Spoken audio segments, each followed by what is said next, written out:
नारायण कंसो। जय बोले पार्शनाथ भगवान की जय। महावीर भगवान की जय। शांतिनाथ भगवान की जय। आचार्य शांति सागर आदि सागर जी महाराज की जय। आचार्य श्री महावीर कीर्ति जी महाराज की जय। विमल सागर जी महाराज की जय। सन्मति सागर जी महाराज की जय। आचार्य श्री कुंतु सागर जी, कनक नंदी जी, पद्म नंदी जी गुरुदेव की जय। जिनवाणी माता की जय। श्रीमद जैन धर्म की जय। आचार्य भगवान श्री वैराग्यनंद जी महाराज की जय। नमोस्तु नमोस्तु नमोस्तु भगवान, आपके श्री चरणों में बारंबार हम सभी स्वाध्यायी नमोस्तु करते हुए आपसे विनती करते हैं कि हमें भगवती आराधना ग्रंथरा की देशना दीजिए। नमोस्तु हम्म। नमोस्तु नमोस्तु। कल थोड़ा सा वो नेट चला गया था, इसलिए थोड़ा सब्जेक्ट इधर उधर रह गया। हाँ, बट काफी वैसे भी आज उसको लेना ही पड़ता है क्योंकि काफी बड़ा सब्जेक्ट है वो। हाँ। अब सम्यक दर्शन के पांच अतिचारों की चर्चा चल रही थी। जी हाँ, 80 पृष्ठ पर अब कांक्षा वृद्धि को कहेंगे, संशय ज्ञान की चर्चा हम लोगों ने की थी। हाँ। आज संशय संशय ज्ञान की बात बताई थी कि संशय दो प्रकार का बताया था। एक संशय मिथ्यात्व वाला संशय, और एक हमारे क्षयोपशम की कमी की वजह से, अज्ञानता की वजह से, उपदेष्टा हमको नहीं मिला उसकी वजह से, या सुनने वाले के सही समझ में नहीं आया उसकी वजह से। ये बहुत सारे कारणों के कारण से जो संशय होता है, वो संशय सम्यक दर्शन का विघातक नहीं है। जी, एक अतिचार रूप था, दूसरा अनाचार रूप था भंग करने हाँ। वाला। तो कौन सा संशय आपके सम्यक दर्शन का विघात करेगा? जो संशय आपका सीधा देव शास्त्र गुरु के ऊपर चला जाएगा जी कि पता नहीं ये इन्होंने सही कहा, गलत कहा, क्या नहीं कहा, कैसा हुआ, क्या नहीं हुआ, तो वो वाली चीज है।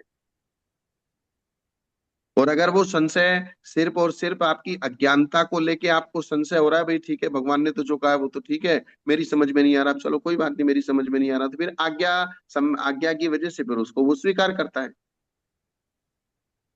जी। अब कांक्षा, दूसरा अतिचार है कांक्षा। दूसरा अतिचार क्या है? कांक्षा। कांक्षा। और सम्यक दर्शन का निकांक्षित अंग भी है। जी। और चौथे गुण स्थान में भी निकांक्षित अंग होता है। सम्यक दृष्टि के निकांक्षित अंग होता है इच्छा नहीं करना। तो सम्यक दृष्टि को क्या भोगों की इच्छा नहीं होती? हाँ नहीं, ये कांक्षा की अपेक्षा यहाँ पर प्रशस्त अप्रशस्त की अपेक्षा से भी कर सकते हैं। मतलब जैसे हम एक सीधा सीधा सा प्रश्न पूछना चाहते हैं कि जैसे कोई सम्यक दृष्टि है, चौथे गुण स्थान वाला है, तो चौथे गुण स्थान वाले सम्यक दृष्टि को क्या वो भोग नहीं भोगता? या वो पांच इंद्रियों के विषयों को नहीं भोगता? या वो भोगों की इच्छा नहीं करता? या बिना इच्छा के भोगता है? या वो शादी बिना इच्छा के करता है? विषय सेवन बिना इच्छा के करता है? हाँ, तो उसकी भोग उपभोग के प्रति विरति नहीं है, इसलिए उसको अविरत कह दिया। तो विरति नहीं है तो इच्छा तो है ना। हाँ, इच्छा उसकी उसकी भोगों की इच्छा तो है, किंतु भोगों की जो इच्छा है उसकी, और वो। इच्छा को ही कांक्षा कहते हैं। हाँ बिल्कुल। बट वो सम्यक दृष्टि वाली जो कांक्षा दे, तो फिर उसका सम्यक दर्शन रहेगा ही नहीं अगर यहाँ पर इस प्रकार की कांक्षा करेंगे तो। तो वो सम्यक दर्शन का जो निकांक्षित अंग है, और जो सम्यक दृष्टि कांक्षा नहीं करता है और सम्यक दृष्टि भोगों की इच्छा भी करता है, तो उस निकांक्षित अंग से क्या लेना?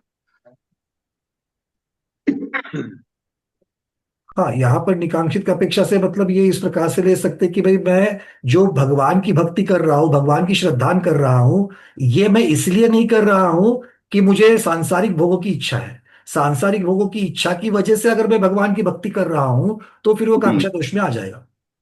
मतलब ये उसको थोड़ा सा और अपने को समझे। अमित सागर जी कुछ कह रहे हैं। हाँ, गुरुदेव को एक। कर्म परवशे शांते दुःखैरंतर्तोदय हम्म।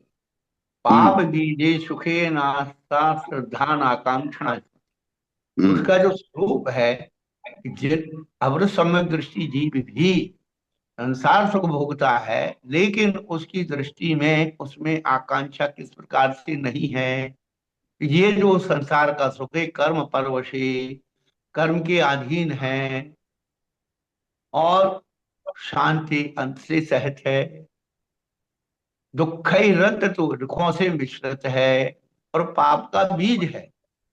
तो वह जो अब चूंकि चारित्मोनि कर्म के बलात् वह संसार सुख को भोगता तो है, लेकिन उसकी दृष्टि में वह चीज बिल्कुल इस प्रकार से रहती है कि ये सब पाप के बीज इकट्ठे हैं। तो निकांक्षित करने के लिए ये दृष्टिकोण उसके होता है कि जिस कांक्षा कांक्षा है विषय सुख, तो विषय सुखों के प्रति धर्म को विषय सुखों का माध्यम नहीं बनाता। हाँ, बस बात अभव्य वही है, मिथ्या मतलब धर्म दृष्टि को। अभव्य मिथ्या दृष्टि धर्म करता है धम्मो भोग निमित्तम न तू कर्म क्षयार्थम। तो सम्यक दृष्टि जीव के शारद मोहिनी का बलात् उसमें रहता है, मार निमित्त तलवर प्रसाद निंदाग्रासन। इसको अपन तो वहां सीधा पर जो सीधा दृष्टिकोण है, सम्यक दृष्टि का दृष्टिकोण पंचेंद्रिय के विषयों में अनासक्त रूप से रहता है। एक चीज हमको समझ में आती है कि सम्यक दृष्टि जब विषय भोगों को भोगता है तो वो एक तत्व ज्ञान से ये विचार तो करता है कि विषय भोग जो है संसार के बीच है, दुख के कारण है, ये सब ठीक है। लेकिन एक जो सबसे महत्वपूर्ण बात है वो ये हमारी समझ में आती है कि सम्यक दृष्टि जब भी धर्म करता है, यानी कि उसका जो सम्यक दर्शन है, सम्यक ज्ञान है, या कथनचित उसके पास चारित्र है, तो वो अपने रत्नत्रय को, सम्यक दर्शन ज्ञान चारित्र को, कि मुझे इस धर्म के बदले ये मिले, ये उसकी इच्छा कभी नहीं रहती। और ये इच्छा नहीं रहना ही उसका निकांक्षित अंग है। नहीं, आप सही कह रहे हैं, इसमें कोई दिक्कत नहीं है। लेकिन जब तक वो संसार के शरीर आदि के प्रति जो भोगा शक्ति है उसको निरपेक्ष दृष्टि से नहीं देखेगा, वहां रहते हुए भी अपने निरपेक्ष आप को। दृष्टि से, निरपेक्ष दृष्टि से सिर्फ देखना होता है, लेकिन हाँ प्रैक्टिकल निरपेक्ष दृष्टि से वो सिर्फ उसके ज्ञान का विषय है पंकज जी। हाँ हाँ, वही चीज है ना। वो निरपेक्ष दृष्टि से देखना सिर्फ उसके ज्ञान का विषय है कि कर्म ये, पर बसे शांति। हाँ, ये सब उसके ज्ञान का विषय, श्रुत ज्ञान का, तत्व ज्ञान का विषय है कि ये विषय भोग भोगना ठीक नहीं है, ये विषय भोग संसार की वृद्धि करने वाले हैं, ये विषय भोग इस प्रकार से हैं। ये उसकी निरपेक्ष दृष्टि हुई, ओनली फॉर दृष्टि। लेकिन जो उसकी इच्छा निकांक्षित, कि मुझे इच्छा नहीं करना है, तो किस चीज की इच्छा नहीं करना है? जैसे रावण ने पूर्व भाव में मुझे ये मुनि पद मिला, और इस मुनि पद के माध्यम से जो मैंने पुण्य संचय किया, उस पुण्य संचय से मुझे नारायण का वैभव मिले, ये कांक्षा है। जी और ये कांक्षा सम्यक दृष्टि नहीं करता, इसलिए वो निकांक्षित है। जी, तो धर्म के माध्यम से मुझे सांसारिक भोगों की इच्छा, इस प्रकार से उसको। जैसे जैसे सीता को रावण उठा के ले गया, तो सीता को पति नहीं चाहिए था, सीता को पुरुष संबंधी भोग नहीं चाहिए थे, ऐसा नहीं था। लेकिन वो सीता को जो चाहिए थे वो राम जी से ही चाहिए थे, रावण से नहीं चाहिए। जी जी जी। क्या? जी बिल्कुल ठीक। गुरुदेव ध्यान सागर जी महाराज भी विराजमान हो चुके हैं। अच्छा। इच्छाकार इच्छाकार इच्छाकार गुरुदेव। हम्म। नमोस्तु आचार्य, नमोस्तु महाराज। आशीर्वाद आशीर्वाद आशीर्वाद। निकांक्षित अंक के ऊपर थोड़ा बोलिए शुल्लक जी। जी महाराज, पूज्य अमित सागर महाराज श्री ने जो श्लोक बोला था, हम्म।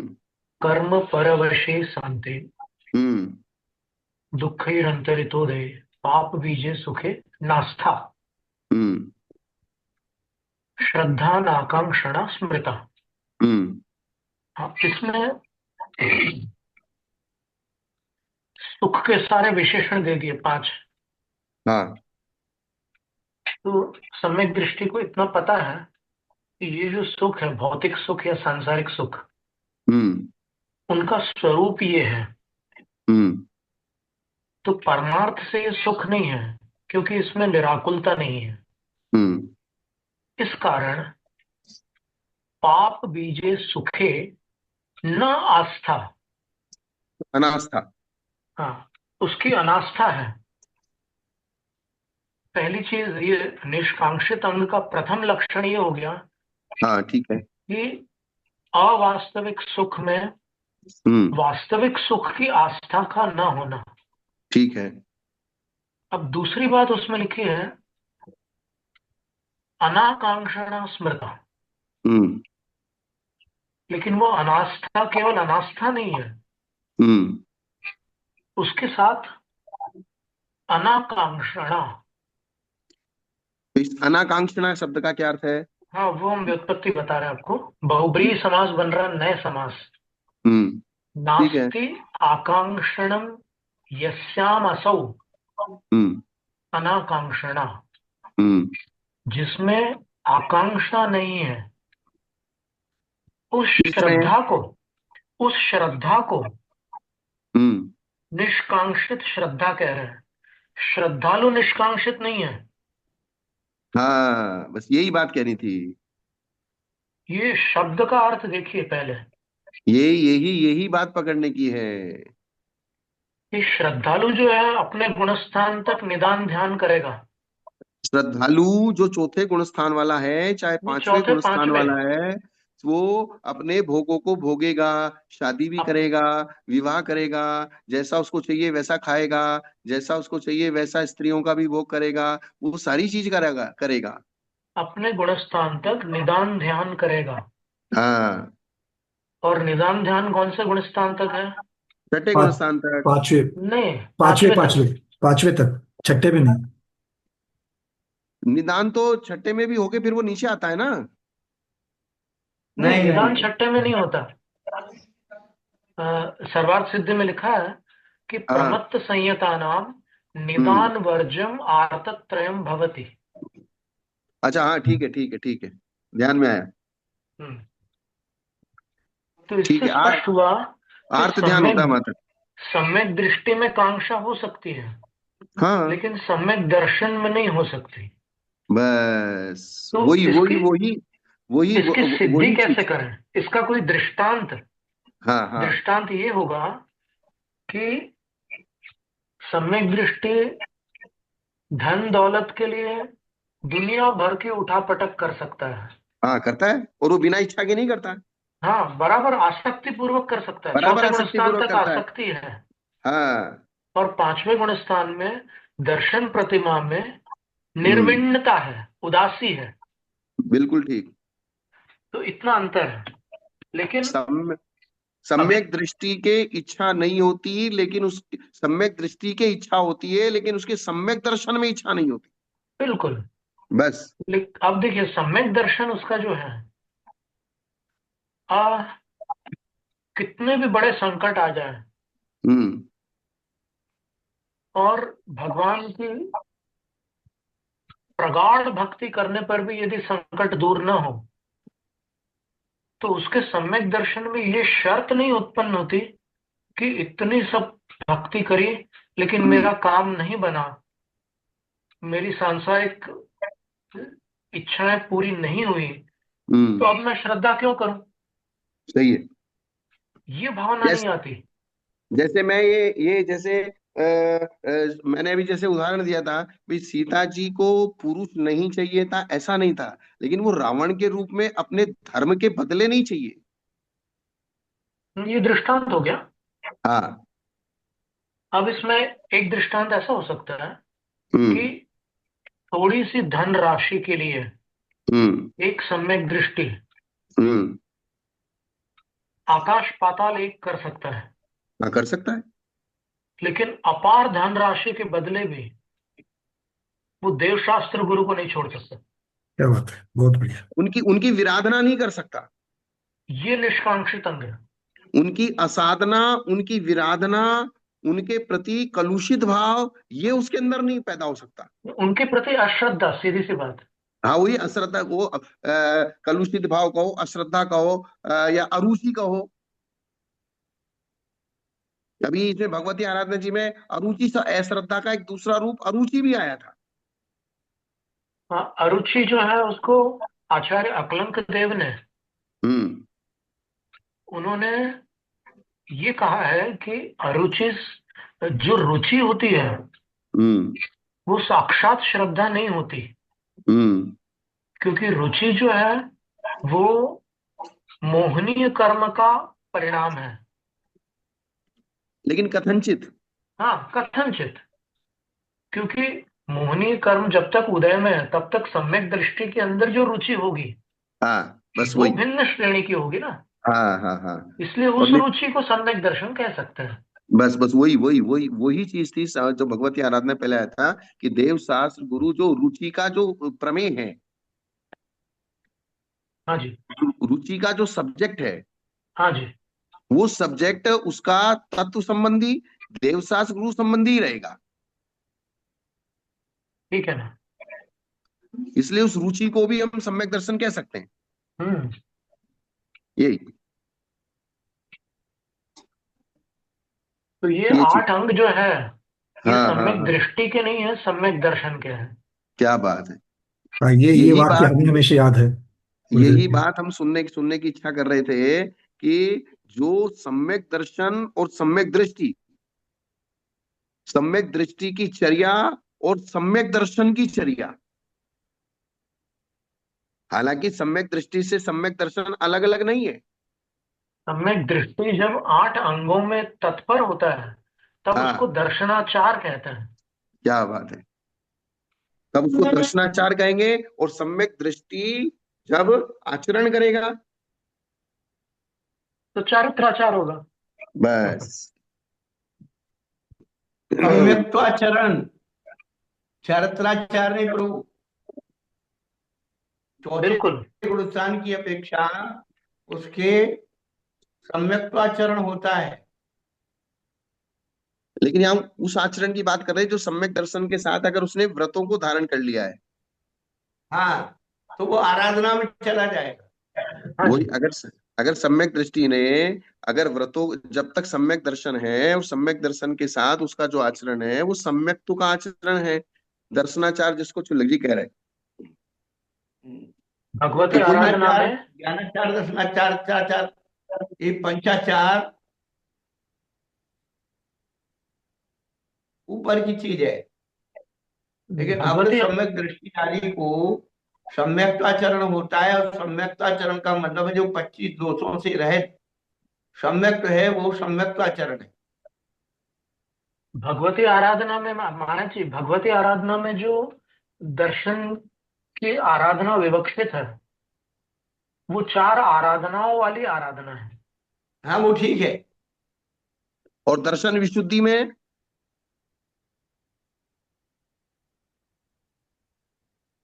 दर्शन विशुद्धि में क्या है? द- सम्यक्ताचरण के साथ जो शुद्धि है वो दर्शन शुद्धि है।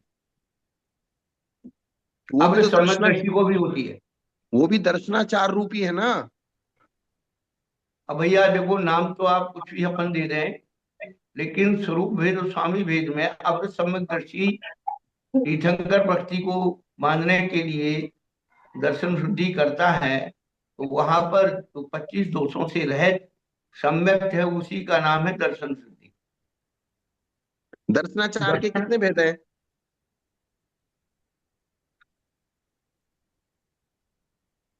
शुल्लक जी, दर्शनाचार, दर्शनाचार के कितने भेद हैं?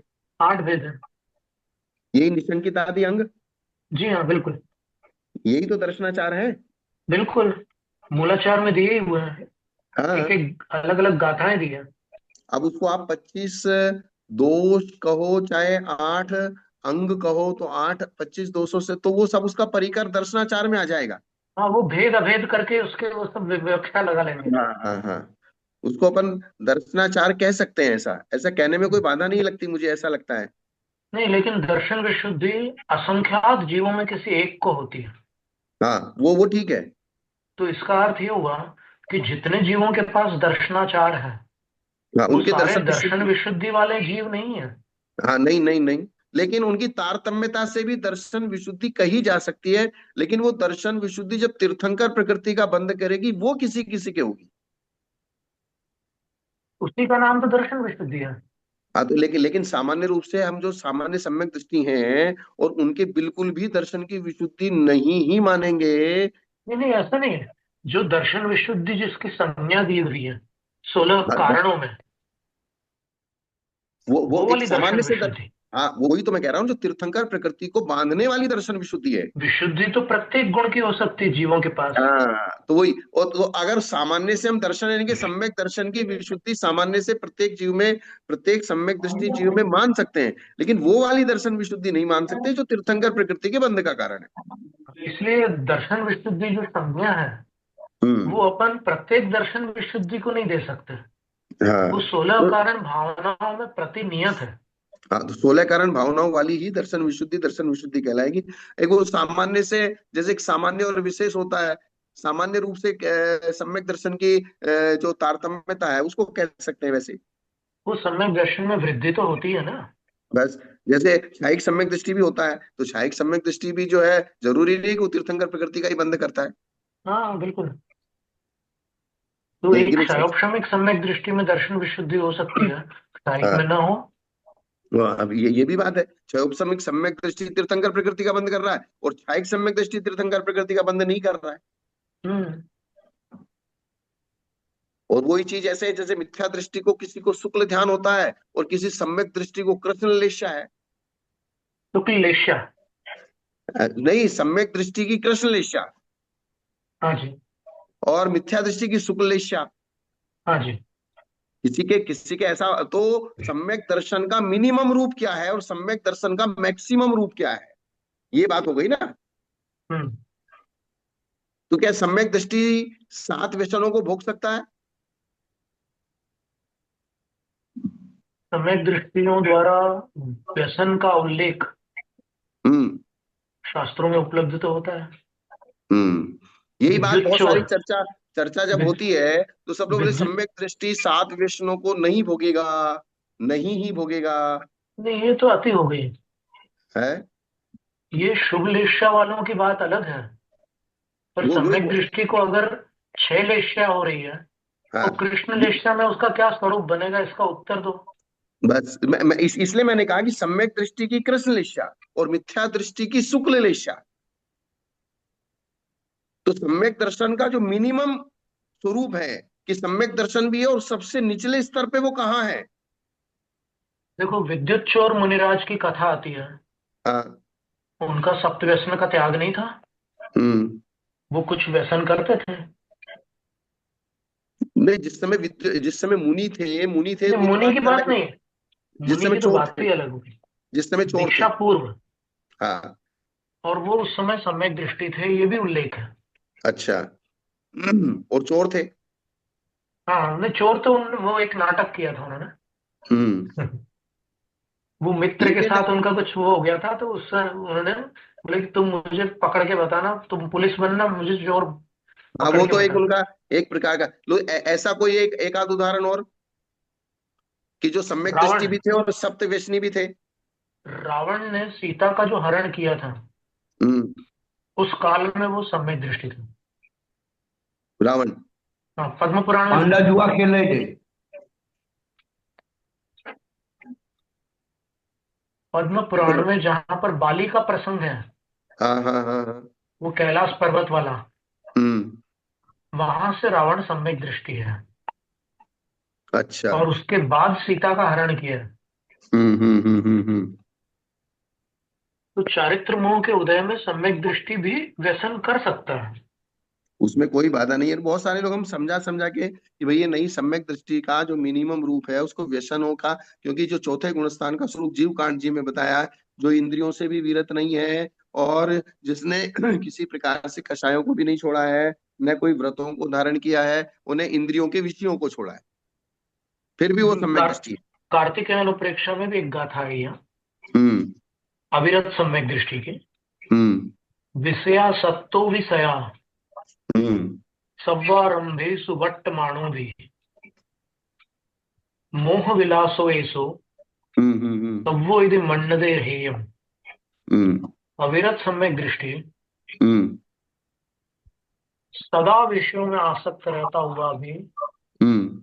और सभी प्रकार की आजीविकाओं में तत्पर होता हुआ भी हम्म। ये सब मोह का प्रपंच है ऐसा मानता है। हाँ वो उसके ज्ञान में है। नहीं पर वो आसक्त है, ये बात आ रही है ना इसमें। हाँ तो अभी अपन ने जैसे कहा ना कि सम्यक दृष्टि और सम्यक दर्शन, तो सम्यक दृष्टि में आसक्ति है। और सम्यक दर्शन उसका निकांक्षित है। हाँ, सम्यक दर्शन निष्कांक्षित है। हाँ, और सम्यक दृष्टि निकांक्षित नहीं है। हाँ सम्यक दृष्टि निकांक्षित नहीं है। जी महाराज। गुरुदेव क्षमा ऐसे ही चाहता हूँ बीच में थोड़ा बोलने के लिए। बस इस वाक्य का अर्थ क्या हमने सही लिया है कि उसका श्रद्धान जो है वो श्रद्धान में निकांक्षितपना है, किंतु उसके आचरण में निकांक्षितपना होवे ही ये जरूरी नहीं है। हाँ, ठीक। उसने जो ज्ञान का स्वरूप और तत्व का स्वरूप समझा है, तत्व के स्वरूप में वो भूल नहीं करता है। इसका अर्थ ऐसा होगा पंकज जी, तत्व के स्वरूप में वो भूल नहीं करेगा, लेकिन जी। आचरण में तो उसके भूल होंगी। जी, मतलब वही श्रद्धान एक दर्शन मोहनी और एक चारित्र मोहनी दोनों की अपेक्षा अलग अलग। हाँ, क्योंकि आचरण तो उसके जो मोहिनीय कर्म का प्रपंच, अभी शुल्लक जी क्या बोले, मोहिनीय कर्म का जो प्रपंच उसके ऊपर छाया हुआ है, जी। जो मोहिनीय कर्म का प्रपंच, उससे वो कार्य कराएगा। तो फिर ये तो क्षायिक सम्यक दृष्टि के साथ भी हो सकता है जो चतुर्थ गुण स्थानवर्ती है। अभी के लिए कह रहे हैं। हाँ, मतलब ये बस ये क्लियर हो जाएगा वो गया। कार्तिकेय अनुप्रेक्षण में 9 गाथाएं हैं। अविरत सम्यक दृष्टि का श्रद्धान कैसा होता है। और इसलिए चौथे गुणस्थान में जो छह लेशा बताई हैं, उन छह लेशाओं को अगर हम देखेंगे तो सारी चीज घट जाएंगी। क्या है कि अगर हम सम्यक सम्यक दर्शन को अति महिमा मंडित करना भी उचित नहीं है। सिद्धांत की सीमा में रहना अच्छा है। वही वही तो जो जो जिन लोगों ने सम्यक दर्शन को ही अति महिमा मंडित करके सम्यक दृष्टि की एक सीमा बांध दी कि सम्यक दृष्टि ऐसा नहीं करेगा, सम्यक दृष्टि ऐसा नहीं करेगा, सम्यक दृष्टि ऐसा नहीं करेगा, सम्यक दृष्टि ऐसा नहीं कर सकता, सम्यक दृष्टि ऐसा नहीं कर सकता, तो वो फिर एक व्याख्यान की भूल हो सकती है। देखिए, जो लोग कहते हैं कि सम्यक दृष्टि, अविरत सम्यक दृष्टि भले हम्म, संकल्प न ले, हम्म, लेकिन अन्याय, अनीति और अभक्ष का सेवन नहीं करेगा, हम्म। तो रावण ने क्या किया। अन्याय भी किया, अनीति भी की, और अभक्ष सेवन की बात रही। अभक्ष सेवन की बात वहां जब रावण नियम ले रहा था, नियम लेने की बात आई थी, तब उसने एक शब्द बोला था, पद्म पुराण जी में आता है कि बोले मेरा भोजन तो स्वाभाविक रूप से ही शुद्ध है, अर्थात तो कुल परंपरा से शुद्ध भोजन कर रहा है, ये बात अलग है। हम्म। क्या शुल्लक जी? हाँ जी। कुल परंपरा से वो शुद्ध भोजन कर रहा है, ये बात अलग है, लेकिन वो अभक्ष नहीं खा सकता, ऐसा नियम नहीं है, मुझे ऐसा लगता है। हाँ, क्या? मतलब वो संकल्पित नहीं है किसी भी वस्तु के हाँ, प्रति। संकल्पित नहीं है किसी भी चीज के लिए। जी महाराज जी, वो नमस्तु। हम हाँ, ठीक अनुमति ठीक। लेंगे। हाँ, ठीक ठीक शुल्लक जी, बहुत बहुत आशीर्वाद। नमस्तु। इच्छाकार इच्छाकार इच्छाकार गुरुदेव। हाँ, पूज्य अमित सागर मुनिराज को भी नमस्तु। हाँ, शुल्लक जी, कभी आशीर्वाद। कभी 10-5 मिनट के, एक 15 मिनट के लिए, जितना भी आपको समय हो आ जाया करो। एक एक मिनट हमारी बात को थोड़ा सुन लीजिए। जी महाराज जी। सम्यक्ताचरण और सदाचरण, ये दोनों में अंतर है। मिथ्या दृष्टि के पास सदाचरण होता है, लेकिन सम्यक दृष्टि के पास सम्यक्ताचरण होता है।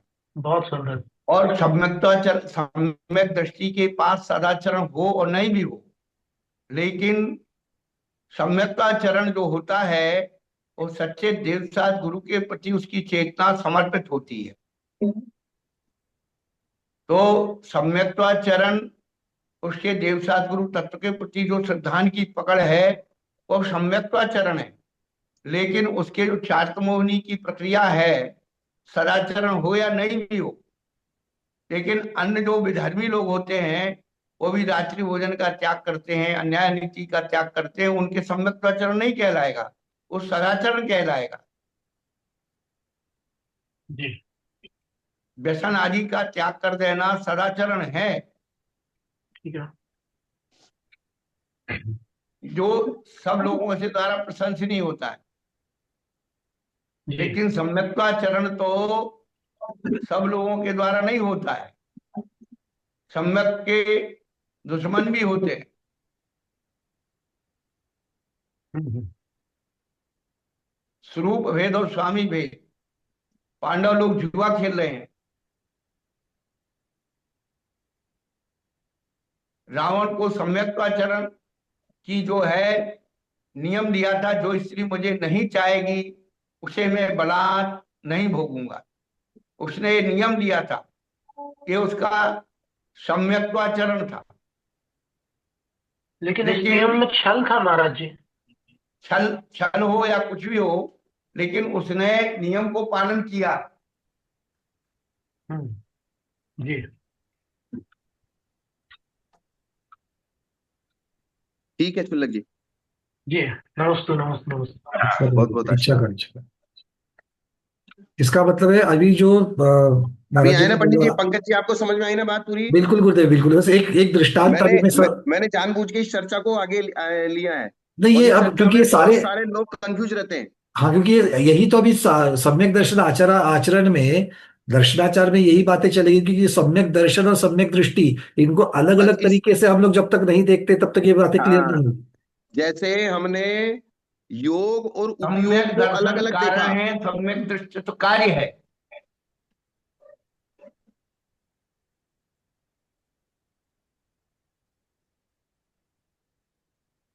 जैसे हमने योग और उपयोग को अलग अलग करके देखा।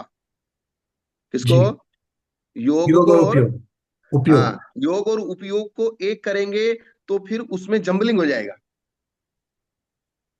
जी जी इसी प्रकार से उन्होंने सम्यक दर्शन और सम्यक दृष्टि,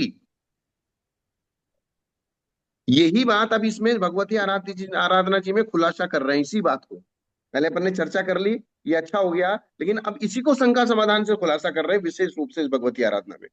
गुरुदेव, ये ऐसी ही बात मिथ्या दृष्टि के साथ भी होगी, मिथ्या हाँ दर्शन की अपेक्षा। एक हाँ। दृष्टांत अगर हम लेंगे कि जो संत तुकाराम महाराष्ट्र में हो गए, जो शिवाजी के समय हुए हैं, उनका एक उनकी उसके जीवन में एक ऐसी घटना हुई कि हम्म शिवाजी ने उनके लिए बहुत सारे रत्न आभूषण वस्त्र आदि उनको भेंट किए थे, किंतु उन्होंने हम्म। उसका स्वीकार नहीं किया। उन्होंने एक शब्द लगाया, ये तो हमें मृत्तिका के समान है, मतलब हमें मिट्टी के समान है। तो हाँ ये, हाँ। अब यहाँ पर वो है तो मिथ्या दृष्टि, किंतु भले उनकी लेश्या शुक्ल हो चुकी हो, क्योंकि लेश्या का प्रकरण ये चारित्र मोहनी में जाएगा, और बस, श्रद्धान का प्रकरण दर्शन मोहनी में जाएगा। और ये तो जैसे अभी अमित उन्होंने, सागर महाराज जी ने कहा, ये सदाचरण हो सकता है, हाँ, किंतु उन्होंने जो मना किया है, संत हाँ। तुकाराम जी ने जो मना किया है, वो लेश्या के बल से मना किया है। जी जी जी। ये उन्होंने सदाचरण होगा। सम्यक दर्शन और तत्व ज्ञान के बल से मना नहीं किया है। एग्जैक्टली, क्योंकि उनका श्रद्धान अभी भी मिथ्या ही है। हाँ, श्रद्धान उनका मिथ्या है। उन्होंने जो मना किया एक सदाचरण के हिसाब से, लेश्या के बल से, क्योंकि ऐसा लोक व्यवहार में देखा जाता है जिनकी कषाएं बहुत मंद होती हैं, उनको कुछ भी लाके दो, नहीं भाई मुझे नहीं चाहिए। और तभी तो मिथ्या दृष्टि के भी छह लेशा कही, मतलब मिथ्या दृष्टि की हाँ, भी, क्योंकि शुक्ल लेशा समता भाव के बिना नहीं आएगी। राग द्वेष बंधता के साथ समता भाव होना चाहिए। इसलिए इसलिए हमने ये बात कही कि मिथ्या दृष्टि के भी छह लेश्या और सम्यक दृष्टि के भी छह लेश्या। बिल्कुल, चतुर्थ गुण स्थानवर्ती। इसलिए अब हमने हमें कहा मिथ्या कि और दृष्टि, ऐसे मिथ्या दृष्टि की कल्पना कीजिए जो शुक्ल लेश्या वाला है, और ऐसे सम्यक दृष्टि की कल्पना कीजिए जो कृष्ण लेश्या वाला है। तो फिर महिमा मंडन अब नहीं हमें होगा। मिथ्या दृष्टि। तो अपने आप आपको वेरिएशन समझ में आ जाएगा। जी जी स्वामी जी, हाँ अब बोलिए। हमें मिथ्या दृष्टि शुभ योग के बल से नौवे गिर में जाता है। हाँ, वही चीज कह रहे हैं हम। शुभ योग से वही। कसाय अंजत योग प्रतिलेख्या, तो उसके शुभ योग है। कौन सा योग है? शुभ योग। शुभ योग है, शुभोपयोग नहीं है। हाँ, शुभ हाँ उपयोग तो सम्यक दृष्टि को ही होगा। हाँ, शुभ शुभ उपयोग सम्यक योग दृष्टि मन से वचन शुरुआत काय होता है। की और परिणति शुभ योग है, मन वचन और काय की शुभ शुभ प्रवृत्ति, उपयोग बस। ज्ञान दर्शन की परिणति है। वही वही अपन ने जो कल चर्चा की थी, ज्ञान, ज्ञान उपयोग और योग। हाँ, कौन अन्य अन्य अन्य अन्य मत वाले मिथ्या दृष्टि, अगर मिथ्या आचरण करेंगे, मिथ्या तपस्चरण करेंगे, वो 12वें स्वर्ग से ज्यादा नहीं जाएंगे। हाँ, तो ये चीज अब यहाँ पे इसको लेते हैं थोड़े शंका समाधान को। तो उन्होंने कहा कांक्षा वृत्ति या आसक्ति को कहते हैं, वो भी सम्यक दर्शन का मल है। तो शंका कर रहे हैं यदि ऐसा है तो चौथे गुण स्थान वाला अथवा पांचवें गुण स्थान वाला श्रावक को आहार की या स्त्री की या वस्त्र की या गंध की, माला की, अलंकार की आदि की आकांक्षा देखी जाती है। अर्थात चाहे चौथे गुण स्थान वाला है चाहे पांचवें गुण स्थान वाला है, दोनों ही श्रावक को भोजन, स्त्री, वस्त्र, गंध, माला, अलंकार सबकी कांक्षा देखी जाती है। जी ये बात यहाँ स्पष्ट लिखी है। जी, तथा अब ये इसी परिचय की चर्चा से, हुई। इसी ये तो इसलिए मैंने इस चर्चा से पहले ये सारी समाधान कर लिया। अब इसको अब इससे पढ़ेंगे अपन। जी जी और परिचय से व्याकुल, और क्या कहा है देखो, परिचय से व्याकुल छठे गुण स्थानवर्ती मुनि के भी खान पान की कांक्षा देखी जाती है। जी जी, संयमा संयमी नहीं, सकल संयमी की नहीं बात वो भी है। हाँ, सकल संयमी को मान लीजिए गर्मी हीट ज्यादा बढ़ रही है, या उपवास ज्यादा हो गए, या भूख की वेदना सता रही है, या गर्मी की वेदना सता रही है, या सर्दी की वेदना सता रही है, तो उसको दूर करने की कांक्षा होती है उसको, वह भी सम्यक दर्शन का अतिचार हो जाएगी। ये तो शंका कर अब रहे हैं।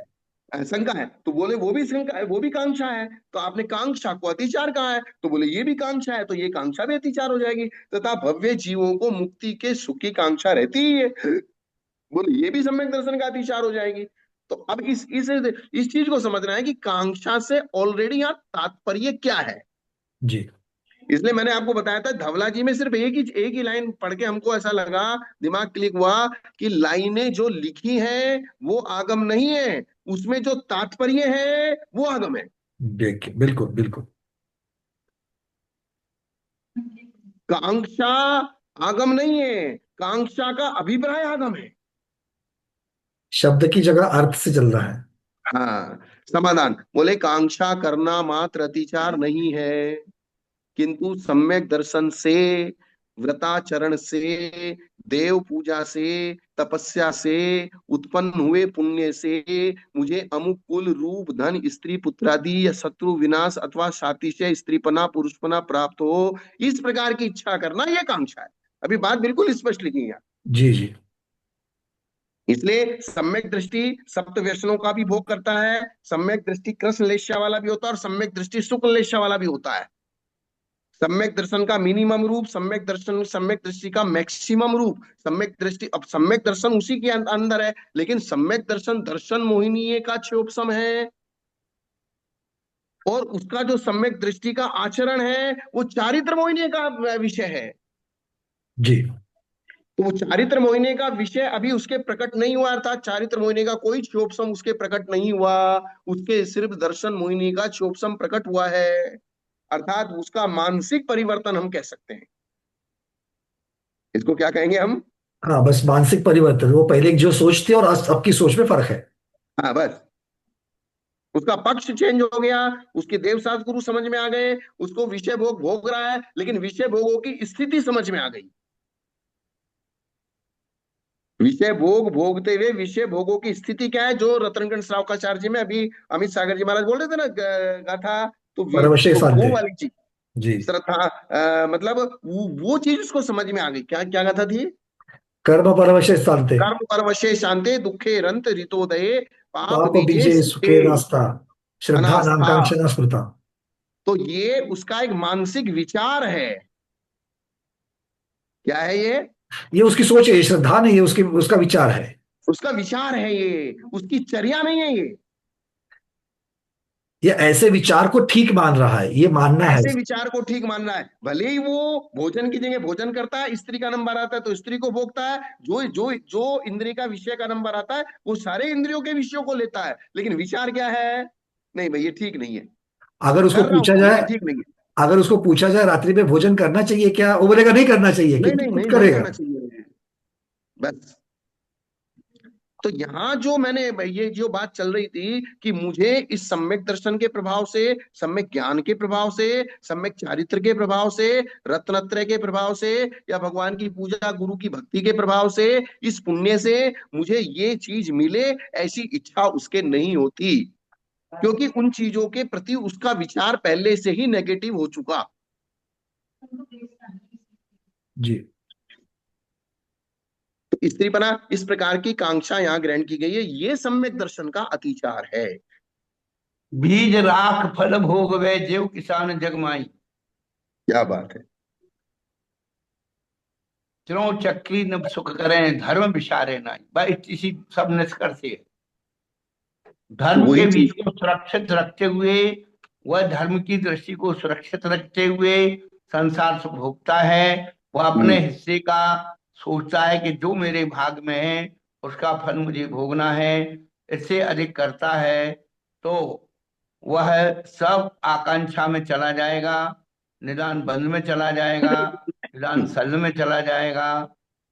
निदान बंध का स्वामी पांचवें गुणस्थान तक है और निदान सल का स्वामी चौथे गुणस्थान तक है। निश्चल्यो वृत्ति। जी ठीक, ठीक हो गया ना पंकज जी? जी जी बुद्ध। मुझे ऐसा लगता है कि अब इस निकांक्षित अंग में जो बहुत सारे कंफ्यूजन थे, कैलकुलेट वो जो था ना भी, निकांक्षित अंग ऑलरेडी है क्या, इस बात को खुलासा करना बहुत जरूरी था। और सम्यक दृष्टि को पुण्य की पुण्य की इच्छा प्राप्ति नहीं, इच्छा करना वो नहीं है कांक्षा, ये ध्यान पुण्य रखना। पुण्य की प्राप्ति करने की इच्छा उसको होती है, उसमें कोई कांक्षा नहीं है वो। उसे कांक्षा नहीं कहा जाएगा, लेकिन कांक्षा किसे कहा जाएगा? इंद्रिय सुख मेरे इस पुण्य के द्वारा मुझे ये सब मिले, वो कांक्षा है। इंद्रिय सुखों की कांक्षा करना एक तरीके वो से कांक्षा उसको है। ऐसा कह सकते हैं कि अपने रत्नत्रय रूप धर्म के बदले, अर्थात उसको बेचकर तुम मेरा ये रत्नत्रय ले लो और मुझे इंद्रिय सुख दे दो, ये कांक्षा है। हाँ सीधा सीधा सा व्यवहारिक भाषा में, मैंने मैंने जो आज तक मुझे रत्नत्रय मुनि धर्म को पाल करके मुझे जितना पुण्य मिला, उस पुण्य से मैं धर्मेंद्र बन जाऊं, मैं चक्रवर्ती बन जाऊं, ये कांक्षा, ये जो इच्छा उसकी होती है, इसी का नाम सम्यक दर्शन का कांक्षा दोष है। और ये दोष नहीं होना, यही निकांक्षित अंग है। अब आगे विचिकित्सा यानी कि जुगुप्सा को कहते हैं। तब तो संसार मिथ्यात सुख असह्य, के प्रलोभन में नहीं आना ही निकांक्षा है। अनंत मची प्रसिद्ध हुई। वही संसार वही सुख मैंने का उदाहरण प्रलोभन उदाहरण दिया दिया ना गया। सीता का, जैसे सीता सीता का हमने उदाहरण दिया, जैसे अनंतमती का उदाहरण है, ये सब इसी प्रकार के उदाहरण है हाँ कि उसको अपना शील संयम बेच के, विषय भोग नहीं चाहिए, विषय भोग चाहिए लेकिन शील संयम बेच के, धर्म बेच के नहीं चाहिए, धर्म के बदले नहीं चाहिए। हाँ, बस बस बस।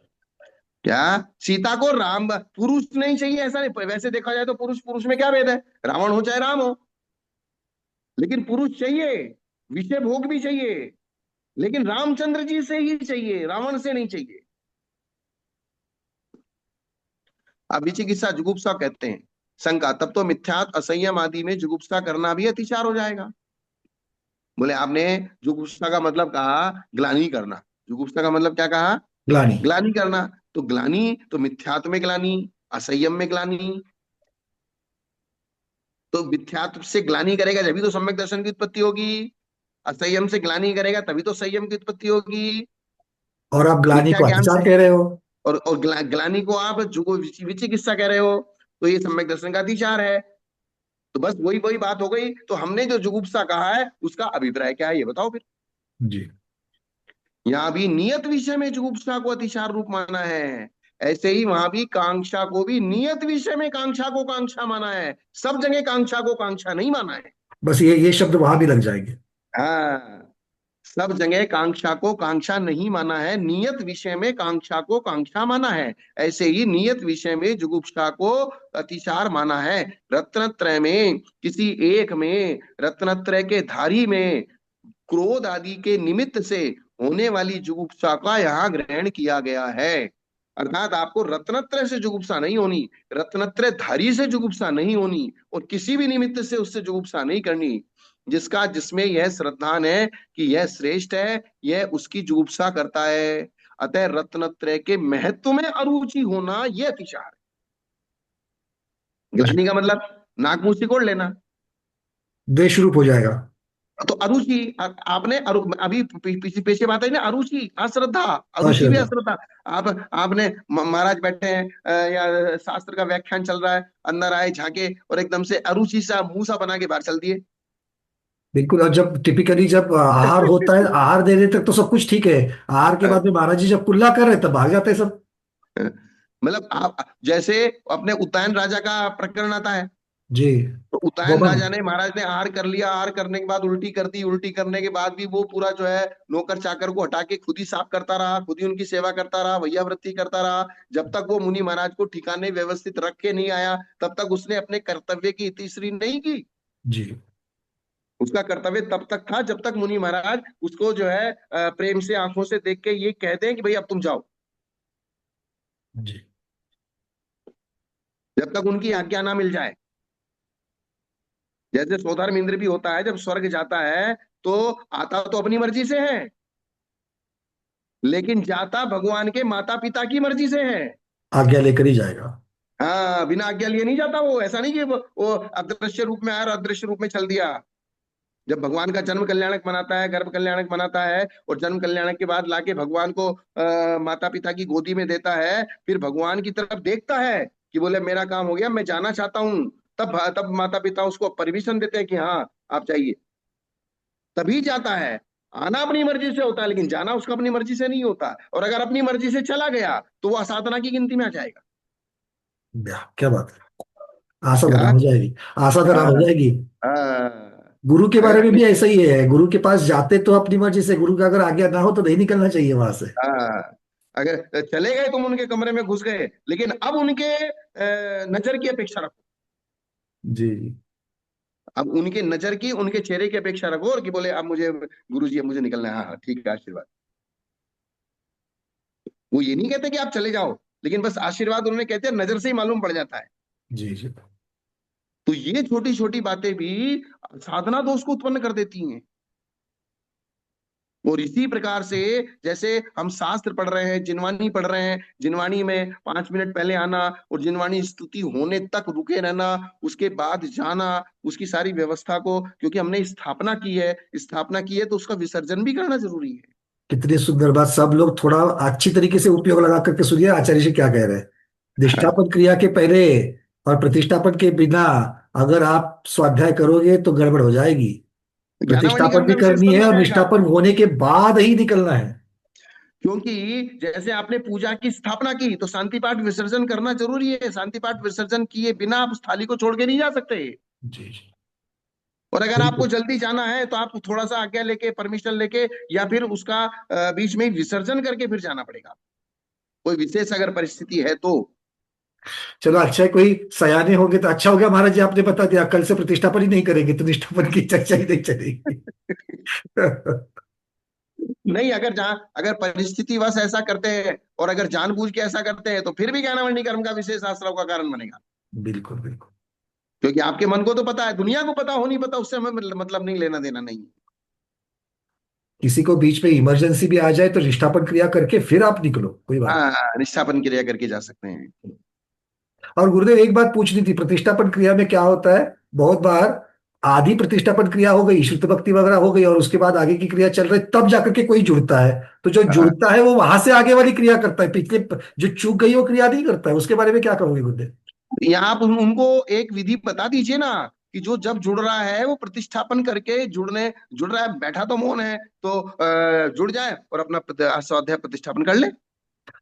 हमने इसके लिए उनके एक दृष्टांत दिए थे। अगर मान हाँ, लीजिए विवाह में कोई भोजन के लिए जाता है, तो वहां हाँ, पर पंगत, पहले पंक्ति जो है वो शुरू हो चुकी है, और अब हाँ, पंक्ति शुरू हो गई है, 10 मिनट के बाद आप वहां पर पहुंचोगे। तो जितना हाँ। भोजन हो चुका है उसके बाद का भोजन करते हो कि पहले पहले निवाले से भोजन करते हो? तो पहले निवाले से वहां करते हो भोजन। तो यहाँ पर आधी अधूरी प्रतिष्ठापना क्यों? तो अपनी अपने आचार्य श्री वही कह रहे हैं कि प्रतिष्ठापन क्रिया अगर आप 5 मिनट लेट पहुंचो तो भी अपनी प्रतिष्ठापन क्रिया पूरी करना, उसके बाद ही आप स्वाध्याय की तरफ आपका उपयोग लगना चाहिए। जैसे हमारे यहाँ मूलाचार्य जी में एक विशेष बात बताइए, स्वाध्याय कुशलता।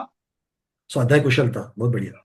तो स्वाध्याय कुशलता में क्या बताया, जैसे हमको मान लीजिए 15 किलोमीटर बिहार करना है। अब हम अगर 1 घंटा स्वाध्याय लेके बैठेंगे और प्रतिष्ठापन स्थापन की बड़ी विधि लेके बैठेंगे तो हमारा 15 किलोमीटर बिहार करना मुश्किल हो जाएगा। तो उस समय उन्होंने बताया कि आप स्वाध्याय की चतुराई दिखाओ।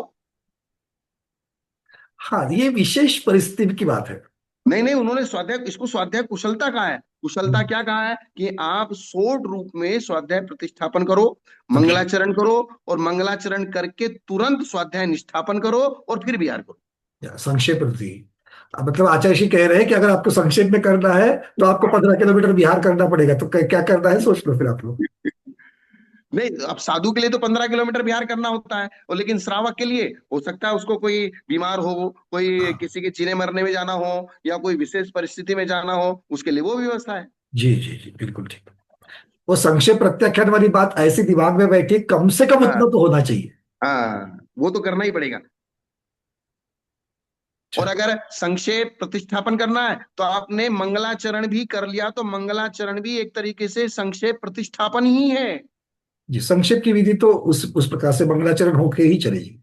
हाँ क्योंकि गुरुदेव अभी हम लोग जो हर रोज जो मंगलाचरण कर रहे हैं, उसमें कार्तिकेय प्रेक्षा और भगवती आराधना दोनों के नाम लेकर के चलते हैं, दोनों के आचार्यों के नाम लेकर के चलते हैं, ताकि आप आने पर आप सिर्फ मंगलाचरण से शुरू होता है, फिर हम लोग तो उसी के साथ में बैठ करके आगे नहीं, निष्ठापन कर लेते हैं। जैसे मैं हूं, हमारी स्वाध्याय तो 1:30 बजे से चालू हो जाती है, तो हमारा स्वाध्याय प्रतिष्ठापन हम 1:30 बजे से चालू कर लेते हैं। और आपने डेढ़ पहले से बजे से किया है, पहले से किया पहले है। से किया है, तो स्वाध्याय में स्वाध्याय, स्वाध्याय में स्वाध्याय लगातार आगे से आगे चलती रहती है। जी जी और जी बाद में जो निष्ठापन करना रहता है वो हम अपने हिसाब से कर लेते हैं निष्ठापन। जी जी जी। ये चीज। तो यहाँ जो विशेष बात बताई है कि नियत विषय में कांक्षा, नियत विषय में जुगुप्सा, उसको ही अतिचार कहा है। सर्वथा कांक्षा को और सर्वथा जुगुप्सा को अतिचार नहीं कहा है। जी रत्नत्र रत्नत्र जिसका जिसमें वह श्रद्धा नहीं है, अतः रत्नत्र के महत्व में अरुचि होना, ये भी अतिचार है। अब पर दीप्खिनम, अगला अतिचार कौन सा है? पर दृष्टि। गुरुदेव पर यहाँ पर दृष्टि भी। रत्नत्रय, रत्नत्रय मतलब इस पे चारित्र भी आ गया, और चारित्र के विषय में भी अरुचि होना, व्रत हाँ, धारण करने में भी अरुचि होना, ये भी यहाँ पर वो अतिचार कह सब रहे सब हैं। सब सब सम्यक दर्शन, सम्यक ज्ञान, सम्यक चारित्र, सम्यक तप। जैसे कोई अब केस लॉज करना है, अरे यार भगवान ने सब कुछ अच्छा बताया है, लेकिन यार ये केस लॉज में बहुत समस्या है, 5-5 घंटे लगते हैं, 4 घंटे लगते हैं, और इसका कष्ट कम नहीं होता है। सही बात है। कितनी भी बार केस लॉज कर लो, उसका अभ्यास भी नहीं होता है। और जैसे जैसे बुढ़ापा आता जाएगा और दर्द ज्यादा बढ़ता जाता है। जय हो। तो मतलब, सचमुच में ये जो चर्या है ना, वो त्रिलोक पूज्य इसीलिए है, पूज्य ये चर्या। हाँ, कि बोले आप इसको जो है इसलिए उन्होंने निकांक्षित अंग रखा है, बोले आप अरुचि मत कीजिए। जी उपवास कर लिया, और उपवास करने से पित्त बढ़ गया या गर्मी ज्यादा बढ़ गई, ये हो गया, अब बार बार इच्छा हो रही है यार पानी लाओ, ठंडा लाओ, ये करो वो करो वो करो, तो ये इस प्रकार की चीजें हैं। अपर दृष्टि में पर शब्द के अनेक अर्थ हैं। कहीं पर शब्द व्यवस्था का वाची होता है, कहीं पर शब्द व्यवस्था का वाची होता है। जैसे पाटलिपुत्र से अपर गांव नहीं है, ये व्यवस्था बनाई गई है। कहीं पर का अर्थ होता अन्य, जैसे पर आचार्य अर्थात अन्य आचार्य। कहीं पर शब्द का अर्थ होता इष्ट, जैसे परम धाम को गया, पर धाम को गया यानी कि इष्ट धाम को गया। तो यहाँ पर शब्द अन्यवाची है। पर शब्द क्या है? अलग अलग जगह पर अलग अलग है, कहीं पर अन्य है, कहीं पर व्यवस्था का वाची है, कहीं पर इष्ट का वाची है। लेकिन यहाँ इस शास्त्र में अभी इस प्रकरण में पर शब्द का मतलब है अन्य, अन्य वाची, अर्थात अन्य लेना अन्य है। मति, अन्य दृष्टि। पर जी दृष्टि का मतलब अन्य दृष्टि। जी। पर दृष्टि का मतलब इष्ट दृष्टि नहीं। अन्य दृष्टि, क्योंकि मतलब जैन दर्शन को छोड़ करके बाकी वाले सब। अन्य दृष्टि, तो दृष्टि का अर्थ है श्रद्धा या रुचि। तो जिनकी दृष्टि अर्थात श्रद्धा पर अर्थात अन्य है, वे पर दृष्टि हैं। अर्थात तत्व दृष्टि की अपेक्षा अतत्व दृष्टि अन्य है। तत्व दृष्टि की विवक्षा में अतत्व दृष्टि अन्य अन्य है। है। उसकी प्रशंसा करना, स्तुति करना, ये सम्यक दर्शन का अतिसार है। आपके टीवी में कोई कितना भी अच्छा प्रवचन करता हो, कोई कितना भी अन्य मति अच्छा व्याख्यान करता हो, कोई कितना भी किसी भी प्रकार से बोलता हो, लेकिन अगर वो किसी मत का व्याख्यान कर रहा है और फिर आप उसको अच्छा मन से प्रशंसा करना, पर दृष्टि प्रशंसा, दो है ना ये, अन्य दृष्टि प्रशंसा और अन्य दृष्टि संस्था। जी, सस्ता और प्रशंसा दोनों है। तो प्रशंसा तो मानसिक होती है, प्रशंसा क्या होती है? प्रशंसा और संस्तो दोनों भी मानसिक होगा। नहीं नहीं नहीं नहीं, प्रशंसा का मतलब है मानसिक, उसके प्रति उसको अच्छा मानना, मन से अच्छा मानना। और और स्तुति में। संस्थाओं का मतलब है उसके साथ वचन का भी प्रयोग करना। अच्छा हाँ, उस तरीके एक सोच और एक वचन के साथ, हाँ।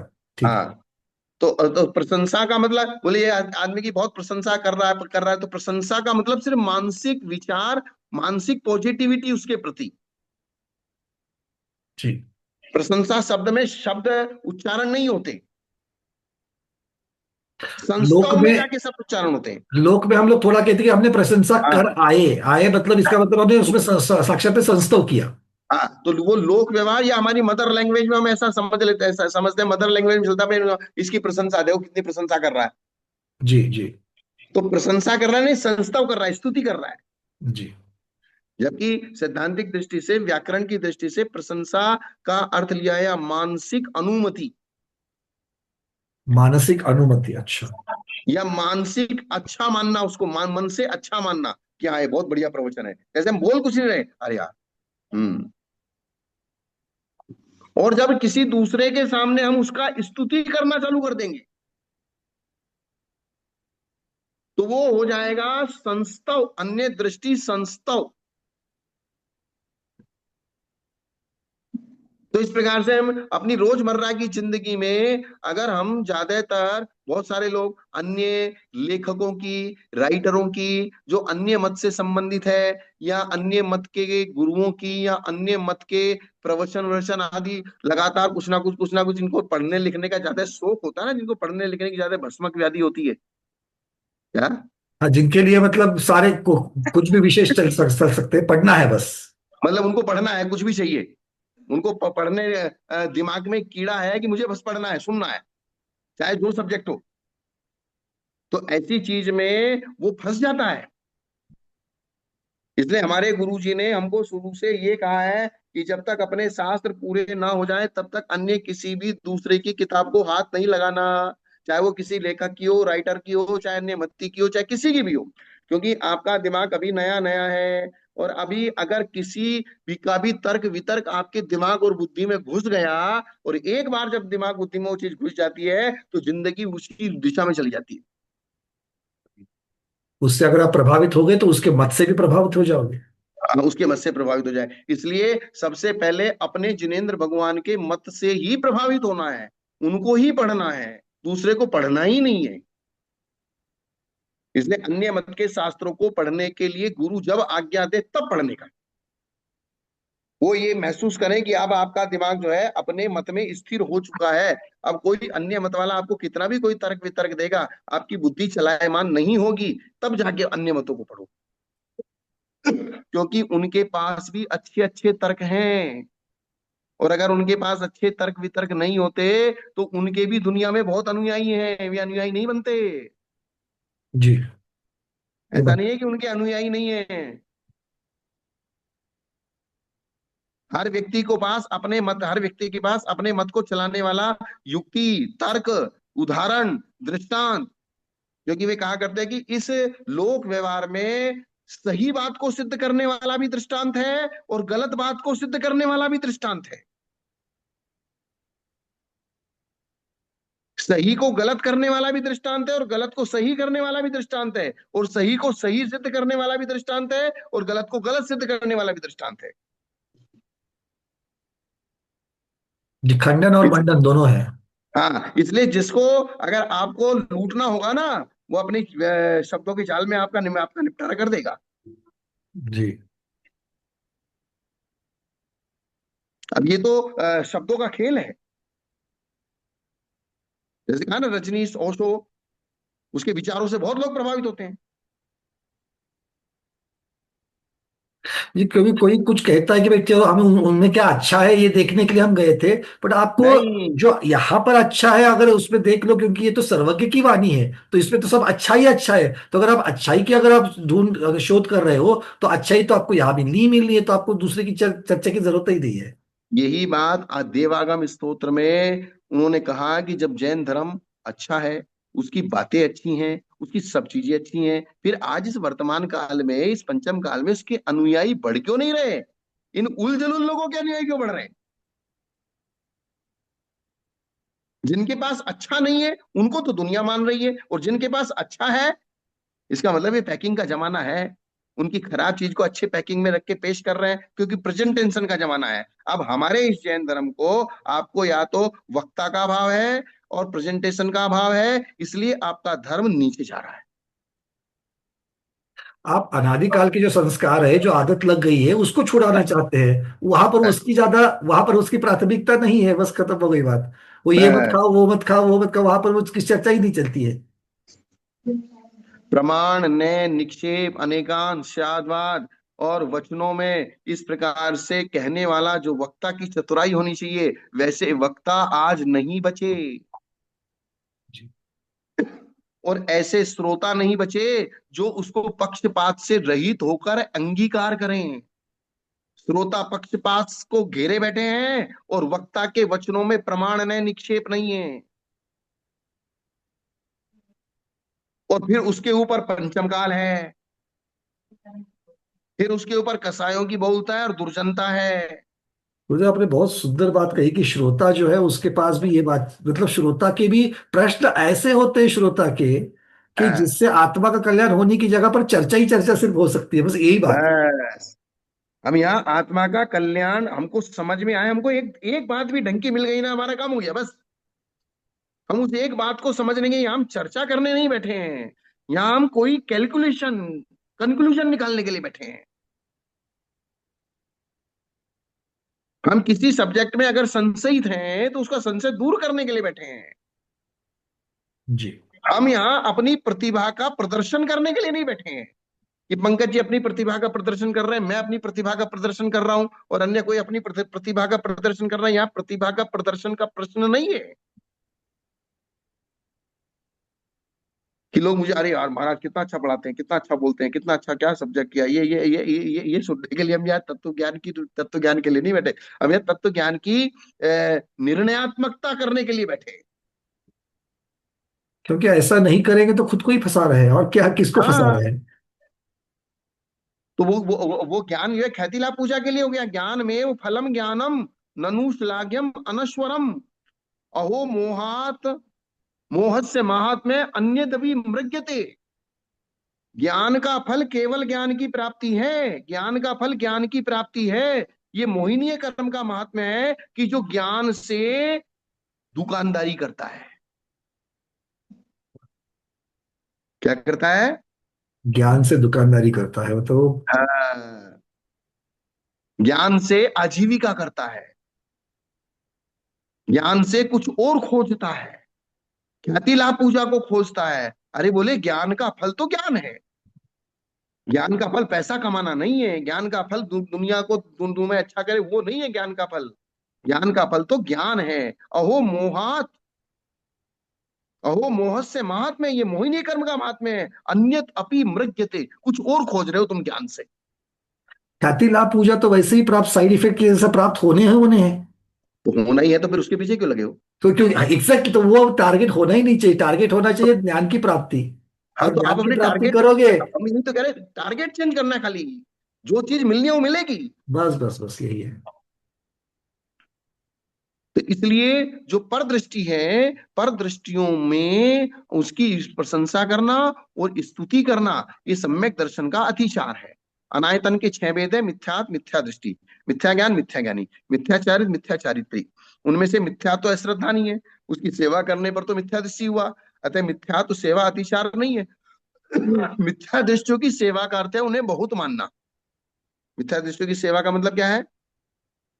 उनका मानना, उनकी महत्वता, सब हाँ, महत्वता है। मानना ही सेवा है। वास्तव में अपने बाप की बात मानना, उसी बाप को जब मन में जो संतोष होता है बात मानने से होता है, पैर दबाने से इतना संतोष नहीं होता।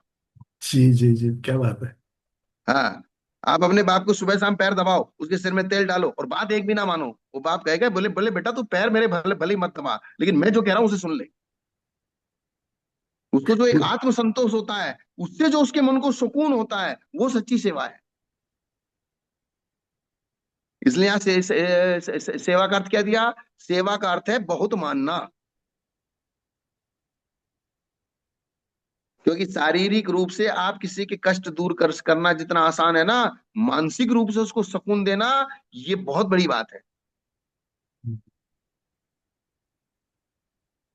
मिथ्या ज्ञान की सेवा का मतलब निरपेक्ष न्यायों का उपदेश देना, या यही तत्व इस प्रकार का श्रद्धान श्रोताओं को उत्पन्न कराऊं। इस रूप से मिथ्या ज्ञानियों के साथ संवास करना, रहना, उनके उनसे अनुराग करना, उनकी अनुकूलता में चलना। मिथ्या ज्ञानियों के आचरण को मिथ्या चारित्र कहते हैं। द्रव्य लोभ आदि की अपेक्षा से उनका अनुवर्तन करना, उनकी संगति करना, इन सम्यक्त के अतिचारों को छोड़ देना चाहिए। जो और अगर इन रत्नत्रय सब और रत्नत्रय धारी के साथ करना है वो आप मिथ्या तो धारी के साथ कर रहे हो। हाँ, तो अगर रत्नत्रय रत्नत्र धारियों के साथ में रहोगे तो सम्यक दर्शन पुष्ट होगा। मिथ्या दृष्टि और मिथ्या दृष्टियों के साथ में रहोगे तो मिथ्या तो पुष्ट होगा। तो जो पुष्ट होगा वही बढ़ेगा। इसलिए संगति के लिए मना किया है, शास्त्राभ्यास हो जिनपति संगति सर्वधारी। शास्त्र नाम। तो ये इस प्रकार से ठीक है ना। जी जी जी, आज हो गया समय पूरा और गाथा भी पूर्ण हो गई। तो आज इतना ही रखते हैं। आज के स्वाध्याय को गुरुओं के श्री चरणों में बारंबार नमोस्तु वंदनामि इच्छा करते हुए यही पर समापन करते हैं। जैनम जयतु शासनम, जैनम जयतु शासनम, जैनम जयतु शासनम। आज बहुत अच्छे विषय